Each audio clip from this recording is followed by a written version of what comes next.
একজন গর্ভবতী স্ত্রী তার স্বামীকে বললেন, তুমি কি আশা করছো, ছেলে হবে নাকি মেয়ে? স্বামী, যদি ছেলে হয় আমি তাকে অঙ্ক শেখাবো, আমরা একসাথে খেলাধুলা করব, মাছ ধরা শেখাবো আর অনেক কিছু করব। স্ত্রী, আর যদি মেয়ে হয়?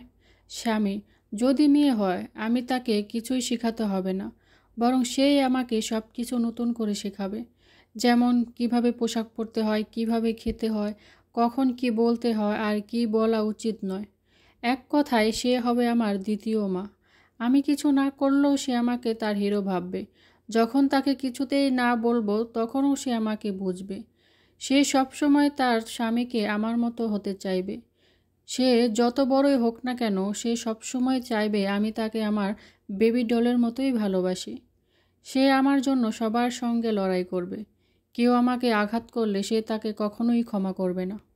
স্ত্রী, তাহলে কি বলতে চাইছো? তোমার মেয়ে এসব করবে কিন্তু তোমার ছেলে করবে না? স্বামী, না না, হয়তো ছেলেও করবে, কিন্তু তাকে এসব শিখতে হবে। কিন্তু মেয়েরা এসব নিয়েই জন্মায়। একজন মেয়ের বাবা হওয়া একজন পুরুষের জন্য সবচেয়ে বড় গর্বের বিষয়। স্ত্রী, কিন্তু সে তো সারা জীবন আমাদের সাথে থাকবে না। স্বামী, হ্যাঁ, কিন্তু আমরা সব সময় তার হৃদয়ে থাকব। তাই যে সে যেখানেই থাকুক তাতে কিছু যায় আসে না। মেয়েরা প্রকৃত অর্থে এমন এক ফেরেশতা যারা জন্ম থেকে নিঃস্বার্থ ভালোবাসা আর যত্ন নিয়ে আসে। কন্যা সন্তানের ফজিলত সম্পর্কে হাদিসের আলোকে ব্যাখ্যা। ইসলামে কন্যা সন্তানের বিশেষ মর্যাদা ও ফজিলত উল্লেখ করা হয়েছে। মহানবী সাল্লাল্লাহু আলাইহি ওয়াসাল্লাম কন্যা সন্তানের লালন পালনের জন্য বিশেষভাবে পুরস্কারের ঘোষণা দিয়েছেন। 1 কন্যা সন্তানের লালন পালনে জান্নাতের সুসংবাদ। রাসূল সাল্লাল্লাহু আলাইহি ওয়াসাল্লাম বলেছেন, যে ব্যক্তি 2 কন্যা সন্তানের লালন পালন করবে যতক্ষণ না তারা প্রাপ্তবয়স্ক হবে, কিয়ামতের দিন আমি এবং সে এইভাবে উপযুক্ত 2 আঙ্গুল দেখিয়ে একসঙ্গে থাকব।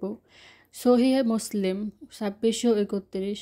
এই হাদিস থেকে বোঝা যায় কন্যা সন্তানের সঠিক যত্ন, ভালোবাসা এবং সম্মান দিলে আল্লাহ জান্নাতের সুসংবাদ দিয়েছেন।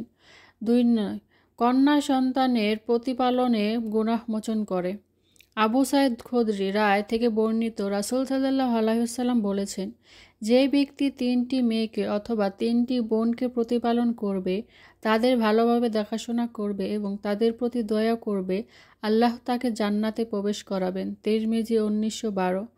3 কন্যা সন্তান দয়া এবং বরকতের প্রতীক।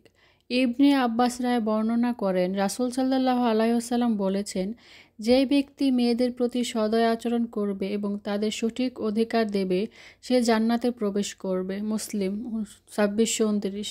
মেয়েরা মহান আল্লাহর পক্ষ থেকে এক অনন্য রহমত।